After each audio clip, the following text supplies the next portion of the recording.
Buenos días a todos. Permítanme antes de comenzar comentar un par de temas. ¿Qué me motiva a este título, ¿no? A este gran título, PMO y Agilismo en la Agenda Pública? 10 años de trabajo dentro del sector público y 20 años como proveedora en diversos países de América Latina. Creo que tocar las puertas del sector público, tocar las puertas de la entidad que mueve más del 50% del PBI, tiene que ver con el crecimiento y el desarrollo y mejor calidad de vida para nuestras comunidades. ¿Cuál es mi expectativa al terminar esta charla, ¿no? Esta breve charla? En principio, motivar interés en las buenas prácticas. Tanto la PMO como el Agile, los enfoques Agile, pasaron la adolescencia. Estamos entrando a la madurez en Latinoamérica, ¿no? Ya tenemos más de 20 años, o aproximadamente estamos en el orden de 20 años. También quiero provocar reflexiones, curiosidad, pensamiento crítico. Esto es muy importante, ¿no? Porque necesitamos afrontar y abordar los temas que están relacionados al sector público. Sobre todo porque los países más desarrollados, lo vamos a ver en las siguientes láminas, ya están implementando el e-government, la transformación digital en el sector público y hay muy buenos resultados. Por eso es que incluyo también nuevas estrategias globales para el éxito, ¿no? ¿Cuál es el desafío? ¿Cómo lo hacemos? El wow, la ejecución, de eso vamos a hablar, ¿no? Me atrevo al final a proponer un framework para este sector, ¿no? Me gustaría al final también compartir un poco de experiencia, si me da el tiempo, con algunos casos. Vamos directamente.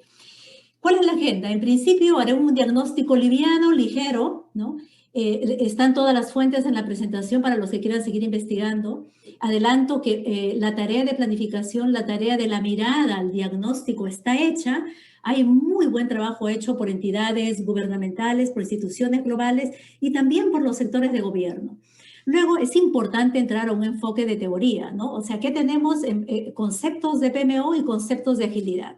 Y finalmente, el planteamiento, la propuesta, ¿no? La propuesta que básicamente tiene que ver con este framework que les comentaba y con el perfil del Project Manager, que es importante. Pues me soporto inicialmente en el índice global de competitividad. En este caso vamos a ver que, voy a bajar esta pequeña, para poder ver toda la lámina, ¿no? Vamos a ver que el índice global de competitividad evalúa 12 impulsores y a 6 de los 12 impulsores nos colocan cerca al puesto 100 sobre 141 economías. Esto no es bueno. Y tenemos una entidad que es el Institute of Management Development, que mide básicamente 4 indicadores y en este indicador nos dan el puesto 60 sobre 61, sobre 63 economías en el tema de infraestructuras. Podemos ver aquí también en este indicador del World Economic Forum que estamos en la posición 88. Esto necesita abordarse porque somos 600 millones de habitantes en la América Latina con un PBI del orden de 5.5 billones y necesitamos abordar estos temas para mejorar la calidad de vida. Sabemos, todos los que estamos participando en este foro, que los proyectos, estamos convencidos totalmente que los proyectos son el medio, son la vía para construir desarrollo. Y ahora aún más, porque con este enfoque de Economy Project, ¿no? Estamos proyectivizando toda nuestra economía. Esta es una gran oportunidad, ¿no? Para resolver estas grandes brechas en la agenda pendiente. Este es un lado del desarrollo, la infraestructura, como lo veíamos en el video de Techín, ¿no? El video previo, las grandes infraestructuras. Por otro lado, ¿qué tenemos? Los servicios, ¿no? A nivel de servicios públicos también tenemos un gran desafío. Hacemos alrededor de, les pido que lean este libro, El fin del trámite eterno del BID, es súper interesante, tiene muchísima información importante. Ellos hacen toda una exploración alrededor de la unidad más pequeña de la política pública, que es el trámite, ¿no? Y encuentra que hacemos alrededor de 5.000 trámites diferentes. Chile hace más de 270 millones de transacciones por año. El 89% de los trámites se hacen de manera presencial. ¿Qué significa esto? Que esto es caro, es lento, sensible a la corrupción, complejo y muchas veces complicado, ¿no? Se requieren en promedio, en esta lámina de la derecha, no se ve mucho, pero se requieren 5.4 horas de nuestras vidas en promedio para hacer un trámite, ¿no? En el caso de Perú y Bolivia, sobre las 8.6 horas. Y en este gráfico de la izquierda, 25% de los trámites requieren 3 interacciones o más, ¿no? ¿Por qué es importante abordar esto? Porque si abordamos la transformación digital, si abordamos el e-government, el gobierno digital, podemos lograr trámites ágiles y eficientes en esta dinámica de negocio, ¿no? Podemos mejorar. Y se ha comprobado que hacer los trámites de manera digital es 74% más rápido, ¿no? Y también el costo viene a ser del 1.5 al 5% del costo de hacerlo presencial y es menos vulnerable a la corrupción. Muy bien, entonces tenemos una agenda digital en Latinoamérica. Pueden revisar cada uno de estos iconos y van a encontrar unas agendas bastante bien desarrolladas. Yo me he leído algunas y estoy impresionada del esfuerzo, de la calidad, de la objetividad con la que están midiendo las, digamos, la realidad, ¿no? En el caso de Perú, por ejemplo, aquí se detecta que el 60%, donde están las lupas, dice el 60% de las instituciones educativas no tienen conectividad. Todos somos testigos en la pandemia que nos ha costado mucho llegar en línea a los colegios, ¿no? Sobre todo a los colegios públicos. Y el 81% de los docentes requiere capacitación para integrar las tecnologías digitales al aula. Muy bien. Parece que hay parte de la agenda hecha. Cada país de Latinoamérica está haciendo su tarea, hay un desarrollo, una agenda digital, hay diagnósticos a nivel de organizaciones internacionales, ¿no? Y además hemos avanzado algo más. En el caso de Perú, hay una experiencia interesante, es el Plan Nacional de Infraestructura para la Competitividad, que le llaman el PNIC, ¿no? Durante un par de años se ha desarrollado desde el marco legal hasta el decreto de urgencia, identificando un portafolio y también planteando las bases mínimas para incorporar algunos instrumentos interesantes como son las PMOs. Se habla de Project Management a nivel de gobierno. Esto es interesante. Estamos avanzando, ¿no? Hablamos de las juntas de resolución de disputas, hablamos de nuevas modalidades de contratación. Entonces estamos incorporando algunas prácticas ya, ¿no? Estamos en cierre, hay algo ya avanzado. También es interesante observar la correlación entre la digitalización y la competitividad. Vamos a ver en diferentes investigaciones de los researches y de las organizaciones globales en las que se puede verificar que hay una correlación entre la competitividad y la mayor digitalización, ¿no? Entonces, esta es una ruta que conviene seguir, ¿no? Que conviene seguir incrementando nuestra capacidad de desarrollo. Y hay buenas noticias. Del 2018 al 2020 hemos pasado de 111 países esto lo noté acá en una hojita, a 126, ¿no? La línea que está en rojo nos da esa suma. Estamos incrementando nuestras capacidades de nuestro índice de e-government, ¿no? Estamos incrementando nuestros índices de infraestructuras y de servicios en línea. O sea, hay algo que va bien. Y como resumen de esta parte diríamos, ahí están una serie de fuentes que podríamos revisar, que tenemos identificado lo que nos pasa. Sabemos que tenemos un problema y eso es importante, ¿no? Sabemos que hay buenas prácticas digitales y algunos están liderando inclusive ya algunos reconocimientos a nivel global, ¿no? Como Colombia. Y también hay algunos programas que se han aterrizado hasta el nivel de reglamento, como el caso de Perú, con el caso PNIC, ¿no? Esto es importante. Bueno, vuelta a la página, vayamos a lo que son los enfoques teóricos. Vamos a ver.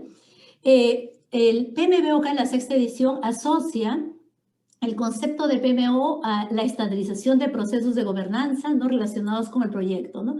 Y básicamente facilitar intercambio de recursos, metodologías, herramientas y técnicas.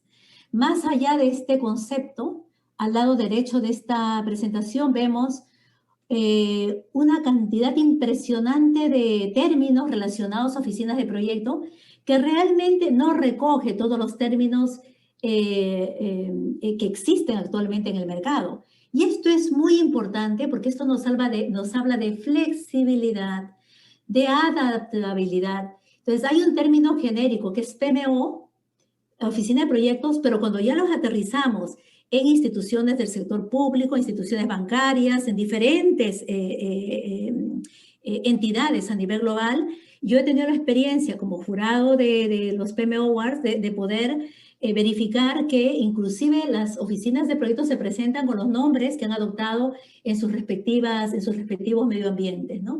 Esto es importante porque entonces esto va más allá de la PMO ha tenido la capacidad en los últimos 20 años de ir convirtiéndose en una proveedora de servicios que cada día más se va pegando al nivel de ejecución de la estrategia, y eso es importante, ¿no? Ha abordado temas como la gobernanza, que es la distribución de roles, responsabilidades, la distribución del poder para hacer cosas, ¿no? En los procesos, la planificación, la estandarización, se convierten en unidades de soporte, en unidades de gestión, de control, de planificación. Esto es clave, ¿no? Yo propongo un concepto para las PMO transformacionales, porque para mí estas son unidades, al ser unidades adaptativas, son unidades que evolucionan con la organización, tienen que evolucionar con la organización. En la lámina de la derecha vemos el ciclo de vida de una PMO, ¿no? El diseño, el setup, la operación, y vamos en este ciclo continuo, ¿no? De reingeniería para darle sostenibilidad a la PMO. ¿Por qué? Porque la PMO, en la medida que entiende la naturaleza del negocio, tiene que entender estos ambientes en los que la empresa de repente necesita eficiencias, ¿no? Porque necesita crecer, de repente necesita, si tiene problemas con el mercado, necesita enfocarse en los márgenes, entonces cambia la visión del negocio. Si de repente la empresa solucionó sus problemas y quiere lanzar productos o entrar a nuevas geografías, entonces la PMO necesita abordar esas capacidades, los portafolios que le llevan a cubrir esas metas, y luego nos ataca un virus. Tenemos una pandemia y entramos en un proceso en el que necesitamos la innovación para este quickening, que es el proceso acelerado de transformación digital. En poco tiempo, dentro de la pandemia, hemos avanzado como 10 años en pocos meses, y necesitamos evitar el colapso. Entonces, las PMO necesitan abordar rápidamente esta circunstancia, ¿no? Pero esto pasará. Y en la medida que pase, empezaremos a incorporar nuevos productos y servicios. El negocio necesita abordar la transformación digital e iremos creciendo. Y entramos en este entorno VUCA, ¿no? Muy acelerado, y la PMO necesita adaptarse. O sea, no podemos pensar en una PMO que no tenga estos enfoques adaptativos, enfoques ágiles, ¿no? Una PMO ágil. ¿Y dónde está esta PMO? En todas partes. Podemos tener acá en este diagrama de estructuras, ¿no? Tenemos la L de liderazgo, la gerencia media y la parte de empleados. Tenemos PMOs a un nivel más operativo, a un nivel más táctico, a un nivel más estratégico, PMOs externas, internas, en las fronteras. Entonces, las PMOs responden de manera única a esa entidad única que es el negocio y a sus propias circunstancias. Esto es importante. Entonces, ha calzado de manera perfecta con la evolución de los enfoques ágiles, ¿no? Allá y entonces, desde el 2001, la gente que planteó el manifiesto Agile se enfocó en principios, se enfocó en 4 valores. ¿Y por qué? Porque tenían la resolución de intangibles, ¿no? De intangibles, y los enfoques predictivos no eran suficientes. Sin embargo, este enfoque ha sido tan bueno, el enfoque adaptativo en flexibilidad ha sido tan bueno en el desarrollo de los espacios de incertidumbre y de los espacios de subjetividad y de intangibilidad, como son la gestión del cambio, como son el abordar la transformación de una organización, la implementación de una metodología, el abordar la transformación digital, el cambio de cultura. Todos esos espacios son espacios que son tanto o más complicados que un desarrollo de software, ¿no? Entonces, en ese enfoque, también el Agile se ha ido incorporando en todo este escenario, ¿no? Se ha incorporado, lo vemos ya en el pre-lanzamiento de la versión 7 del PMBOK, lo vemos en todos los análisis, y no solamente estamos hablando de un mindset, ¿no? Estamos hablando de cambio de estructuras. Coincide en el Management 3.0, el enfoque TEAL, ¿no? En el diseño organizacional. Entonces, estamos en un proceso disruptivo muy importante en el que tenemos que aprender, ¿no? A incorporar estos enfoques adaptativos. Tanto la PMO como los enfoques Agile son enfoques adaptativos, ¿no? Importantísimo. Y en este enfoque estábamos hablando antes que tenemos 2 grandes pendientes en la agenda de gobierno, ¿no? Infraestructuras y desarrollo de servicios públicos. Entonces, necesitamos para el tema de infraestructuras adoptar un enfoque en el que entran enfoques híbridos. Tiene mucho sentido incorporar enfoques ágiles, Aprovecho para comentarles que hace más o menos 20 años tuvimos la oportunidad de trabajar en un proyecto con 5.000 colegios, o sea, colocar internet en 5.000 colegios en 9 meses, ¿no? Un proyecto relativamente desafiante, porque a lo largo de, digamos, de los 9 meses teníamos 5.000 stakeholders que necesitaban firmar las actas de aceptación, ¿no? Y luego los planos de los 5.000 colegios no se habían levantado en ese momento. O sea, normalmente cuando tenemos proyectos de este tipo, los planos no están actualizados o simplemente no están disponibles, ¿no? No se habían asignado adecuadamente las salas, ¿no? Las aulas de data o de tecnología o las aulas educativas. Y el proyecto tenía que comenzar y era un proyecto público, era un proyecto en el que nos penalizábamos si no terminábamos a tiempo. Hace 20 años montamos un portal en el que de manera transparente podía ver tanto el ministro de Educación como los trabajadores del MED, como los proveedores, como nuestros directivos y las personas del proyecto podían ver en cada minuto todo lo que pasaba en el proyecto, atrasos y adelantos.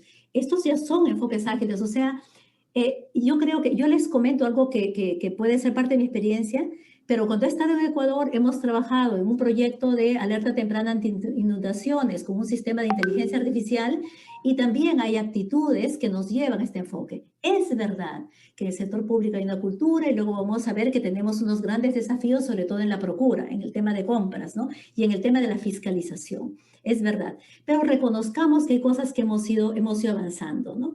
¿Qué más se incorporó en ese proyecto? Pues además del portal, que era un portal empírico, pero que mostraba transparencia, reuniones Kanban.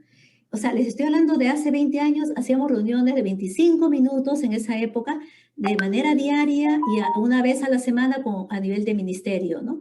Estaban muy enfocados los stakeholders, ¿no? Reuniones muy cercanas y para manejar toda la infraestructura manejamos un tablero gráfico que yo le llamaba, mi padre fue dentista, le llamaba el tablero del dentista, para que el director que no conocía los faceplate y todos los accesorios de un cable estructurado o de tecnología, pues rápidamente los identificara. Entonces, no es que sea imposible pensar en hacerlo adaptativo, flexible, en autoorganizarnos y en enfocar procesos incrementales. Hay otros problemas que son más complicados dentro de este enfoque, ¿no? Y vamos a hablar de esto. Ya lo incluye el PMI en la siguiente versión, ¿no? Estamos incorporando nuevas disciplinas, estamos incorporando nuevas terminologías, ¿no? Los squads, las tribus, estamos en un entorno de rápida evolución. Como nunca antes en la historia tenemos tecnología absolutamente disruptiva que va a seguir acelerando este proceso de transformación digital y, por supuesto, la transformación cultural que necesitamos en ese enfoque, para el que necesitamos perfiles, talento nuevo para manejar todo este entorno.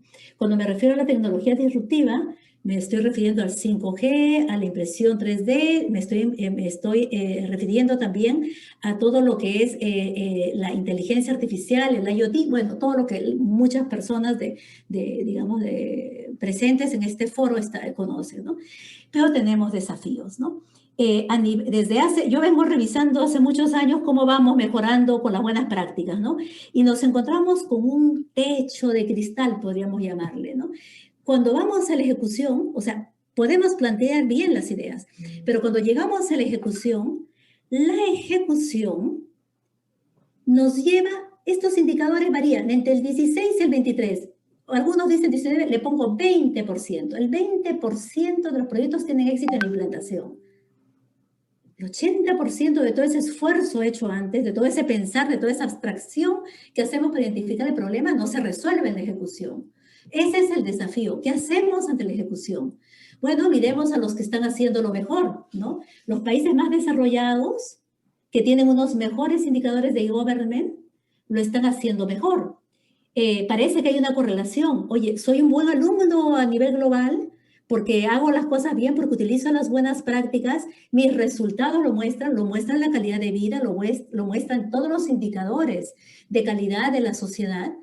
Entonces, pues bueno, aprendamos, las culturas europeas, americanas, china, japonesas son diferentes para Latinoamérica, pero todos juntos en Latinoamérica nos parecemos muchísimo, muchísimo más de lo que creemos. Yo estoy feliz en este minuto, realmente feliz, de poder estar hablando en un foro a Latinoamérica gracias al coronavirus. O sea, estos entornos de cambio son difíciles de procesar, pero también son grandes oportunidades, ¿no? Entonces, ahí está, la OSD también hace todo un análisis y Colombia va apareciendo, ¿no? Con un reconocimiento especial entre los grandes. Vuelvo a resaltar acá las cosas que se están haciendo. Todos los países tienen muy buenas prácticas, ¿no? Ya tenemos una colección, o sea, tenemos los ingredientes para hacer el pastel. Tenemos un avance a nivel de gobierno, ya nos escuchan. Hace 20 años no nos escuchaban a nivel de proyectos, ya nos escuchan. Ya se incorporan las agendas digitales, ya está a nivel de reglamentos. Tenemos una gran comunidad de gente que está dentro del gobierno y que tiene certificaciones interesantes. Ahora, ¿vamos a irnos totalmente allá? Pues no. ¿Qué nos están diciendo los análisis de... Oye, entre la gente que ya tiene más o menos 10 años, estos países desarrollados que ya tienen 10 años aplicando enfoques adaptativos y predictivos, ¿saben qué está pasando? Que se usan ambos enfoques. O sea, no es verdad que la YAI por el momento pues desborda y se enfoca todo en enfoque Agile. Es verdad que en la medida que nos transformemos digitalmente, muchos proyectos van a necesitar entrar en ese enfoque, irá creciendo, pero tenemos en Latinoamérica una brecha enorme de infraestructura. Somos el 60 de 63, de acuerdo al IMD. Y de acuerdo al índice global de la competitividad, estamos cerca al 100. Entonces, tenemos para rato para implementar nuestras metodologías predictivas, ¿no? Además, tenemos otros aportes más, ¿no? Yo quiero referirme al PM4R, que se acerca más a metodología versus el framework que proponía el PMBOK, ¿no? Ahora nos vamos a los principios, pero el PM4R enfoca el tema de instrumentos simples, ¿no? Pocos instrumentos para poder implementar de manera rápida toda esa infraestructura que necesitamos abordar.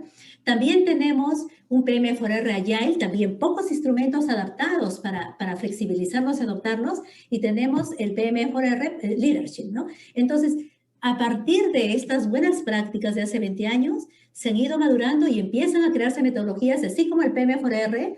Muchas de nuestras organizaciones, yo misma la he tenido y he creado mi propia metodología en una multinacional, hemos creado metodologías y se están integrando con los enfoques predictivos, ¿no?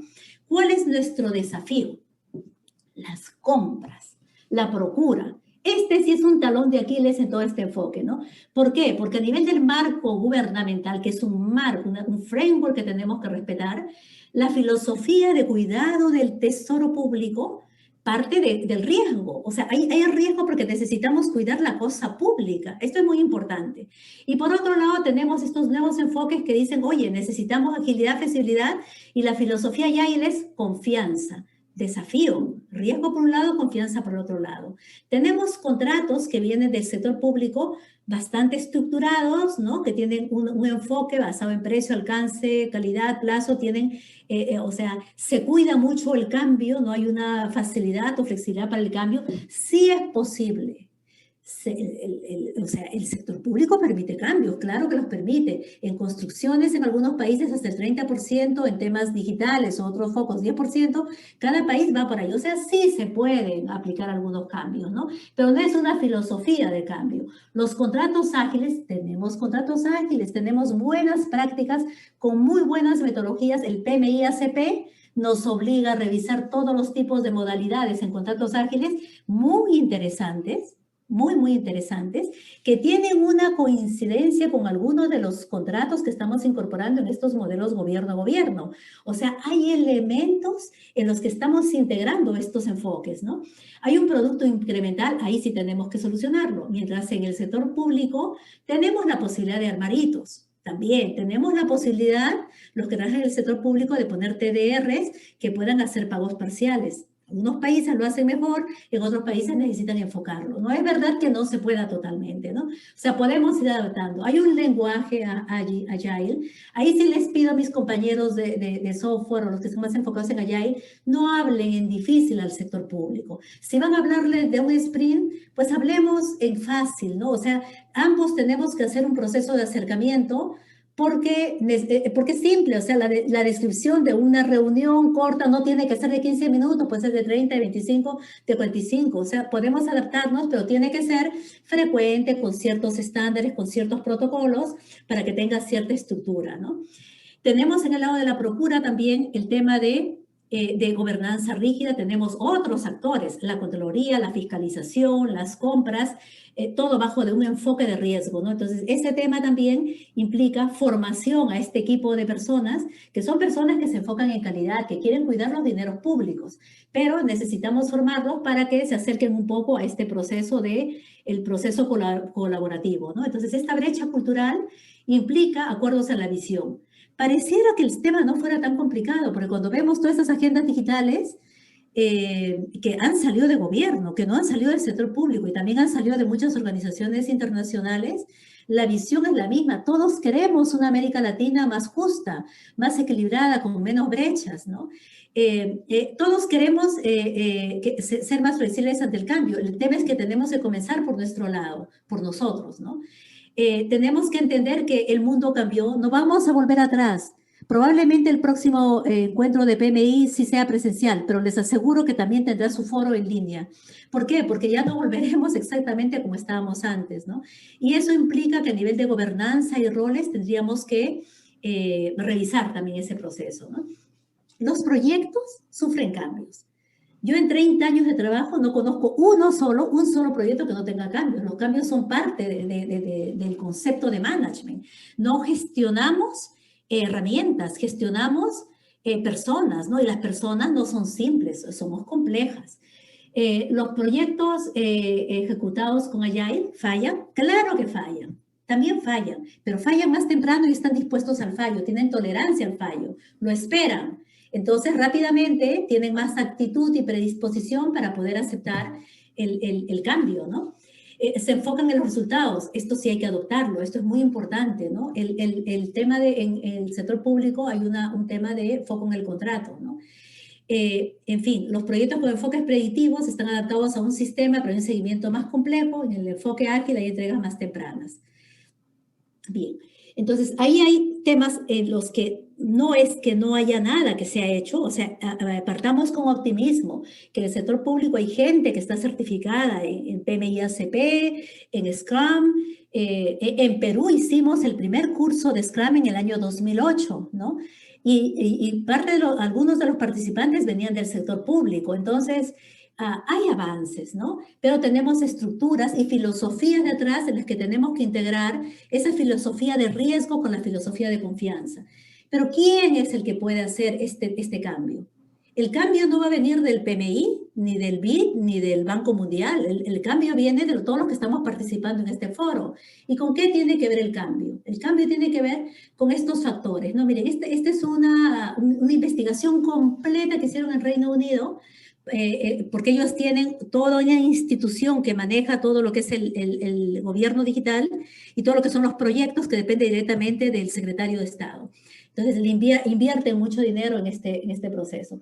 El factor número 1 para manejar como competencia del perfil del Project Management, liderazgo, ¿no? Y parece que el liderazgo fuera un tema sencillo, pero el liderazgo tiene que ver con accountability, con responsabilidad, y es un gran problema. Yo creo que todos los demás estudiamos y lo resolucionamos, ¿no? Lo solucionamos. Oye, aprender a solucionar problemas complejos, hacer una reingeniería de proyectos críticos, las buenas prácticas. O sea, esto lo vamos a ir haciendo bien. Pero el liderazgo es un tema que tiene que ver con nuestra cultura, que tiene que ver con lo aprendido desde el siglo XX y todo lo que va, digamos, en este proceso. Y yo lo que encuentro como, digamos, la clave de cambio es el accountability, ¿no? Hacernos cargo, liderar este proceso, ¿no? Bueno, en este enfoque entonces de estrategias para el nuevo Project Manager tenemos varios frameworks, ¿no? Necesitamos adoptar este modelo y la accountability que ya les dije. Yo me atrevo a proponer un framework, ¿no? A muy alto nivel, en el que a nivel de este framework, pues el tema es trabajar el liderazgo es clave, trabajar también el tema de comunicaciones, ¿no? Es importante los acuerdos, el desempeño, los resultados incrementales, trabajar los equipos, foco en la confianza y en la colaboración, trabajar con los stakeholders, este enfoque de confianza, el enfoque de contratos, acuerdos, criterios de cambios, ¿no? A nivel de gobernanza, ponernos de acuerdo en los roles, definición de fronteras para asegurar una adecuada dinámica en la relación, ¿no? A nivel de procura, necesitamos incorporar esta transformación de la que les hablaba en las láminas anteriores con mucha creatividad, ¿no? Hay nuevos instrumentos, usarlos, ¿no? Y todo esto con un marco interno que sí es el gran desafío que tenemos en toda Latinoamérica para incorporar nuevas maneras de pensar, nuevas creencias, ¿no? Más optimistas, más positivas, la cultura, ¿no? Esto tiene que ver con cultura. Solo abro el campo de stakeholder dentro de este framework, ¿no? Y dentro de este framework de stakeholder, pues un pilar, la cultura. ¿Qué tenemos? Desafío, una informalidad sobre el 70%, malas prácticas en corrupción, una sobreadaptación que es aceptar esto ya no se puede, cómo vas a cambiar el sector público, pero si la gente es así, échalos a todos. No es verdad, nunca es verdad. Esto se dice en el sector público y en el sector privado. En ambos lados tenemos el mismo tipo de problema. Entonces, necesitamos afrontar, confrontar y abordar este tema, ¿no? Que si los que estamos aquí somos latinoamericanos, que trabajamos en el sector público y el sector privado y tenemos ideas distintas, somos nosotros los que vamos a proponer ese proceso de ejecución. No hay manera de colocar la teoría. Otro tema es incorporar también buenas prácticas para manejar nuestro relacionamiento entre comunidades. Hay muchísima gente, tenemos proyectos sociales y muchas iniciativas trabajando en Latinoamérica en las que estamos abordando cómo nos acercamos a las pymes, a los proyectos sociales, cómo entendemos más a nuestras comunidades, cómo escuchamos más. Y lo otro que depende de todos los que estamos aquí, el tema del liderazgo, ¿no? ¿Quién es responsable de esto? Acá he puesto unos actores, la academia, todos los que enseñamos en universidades, ¿no? La academia propone, gobierno, por supuesto, al centro, pero también tenemos a los proveedores, tenemos a las empresas, tenemos a las comunidades como el PMI, todas las que existen, ¿no? Y actores profesionales, líderes, ¿no? Esto es importante. Esto pueden revisarlo, el TechFAR y todo lo que encuentran en Canadá, Australia y el Reino Unido. Está, miren, queremos buenas prácticas, están escritas, procedimientos disponibles, frameworks, cursos, o sea, la información está disponible. El tema es la ejecución, ¿no? Y en esta ejecución tengo la ilusión de que la PMO siga creciendo. En Perú ya se adoptó formalmente. Hay algunos gobiernos regionales que inclusive ya armaron PMOs y están en pleno proceso de ejecución. Entonces es importante que estas PMOs pues, tengan como pilares mínimos enfocarse en el desempeño, pero en tramos cortos, incrementales. ¿Cuál es el desafío que estoy viendo a nivel del sector público? Que trabajamos con muchas instituciones que no dependen unas de otras. Entonces, el tema interestatal, el tema interorganizacional es un gran tema, ¿no? La coordinación. La priorización creo que puede ser un menor problema. Nos podemos poner de acuerdo porque lo perfecto es enemigo de lo bueno. La gobernanza también, porque con un buen liderazgo por lo menos pueden escribir buenos temas a nivel de gobernanza. Pero creo que el tema de coordinación y liderazgo es importante. Entonces vamos a necesitar más allá el coach, más enfoque de mindset agility y más enfoques de comunicaciones y liderazgo. Creo que esa es la clave. Aprovechar el impulso que hemos ganado en la pandemia para acelerar, ¿no? Adoptar las buenas prácticas que ya hemos comenzado, enfocarnos en la implementación de las PMOs, el tema de motivar el desarrollo de liderazgo, ¿no? Para lograr la efectividad. Pues tengo la ilusión de que con esta charla, como decía al comienzo, de motivarlos, inquietarlos, provocarlos para promover confianza frente a estos problemas éticos que nos están destrozando, ¿no? Latinoamérica necesita la sonrisa de estos niños y yo quedo lista para las preguntas. Bien, muchas gracias, Rosario. Pues vamos con nuestras preguntas.